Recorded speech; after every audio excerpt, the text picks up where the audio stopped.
Ruby's brave journey. One chilly morning, Rose wandered deep into the forest, following a trail of colorful butterflies. She was so mesmerized that she didn't realize how far she had gone. When the sun began to set, she turned to go home, but the path had disappeared. Back in the village, Ruby the rabbit noticed something was wrong. Rose was nowhere to be found. Panic filled her little heart, but she knew one thing. She had to find her best friend. The journey begins.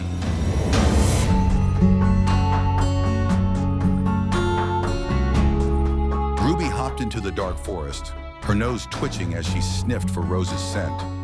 The wind howled through the trees and eerie shadows danced around. Suddenly, snap!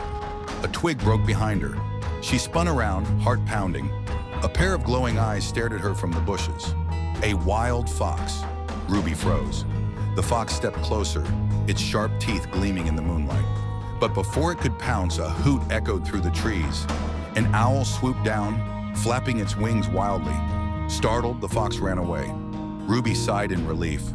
"Thank you, Mr. Owl," she squeaked before hurrying deeper into the woods. A river too wide. After hours of searching, Ruby reached a roaring river. On the other side, tiny footprints led into the trees. Rose's footprints. But the river was too strong for her to swim across. She looked around and spotted an old wooden log. Pushing it with all her strength, she guided it into the water and hopped on. The river rushed around her, tossing the log wildly. Crack! The log broke in two. Ruby leaped just in time, landing on the far shore with a tumble. "Ouch!" she muttered, shaking off the water.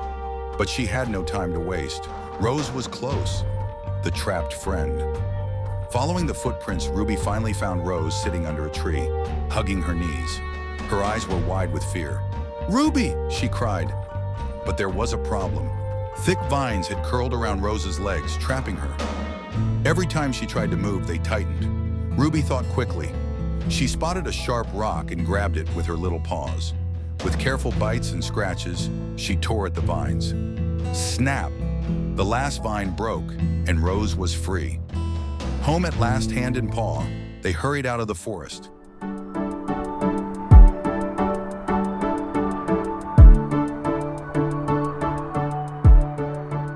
The sun was rising when they finally reached the village. The villagers cheered as they saw them return safely. Rose hugged Ruby tight. "You're the bravest friend ever," she whispered. Ruby just wiggled her nose and smiled. "I'd do anything for you, Rose." And from that day on, their friendship was even stronger, because they knew that no matter what, they would always find their way back to each other. The end.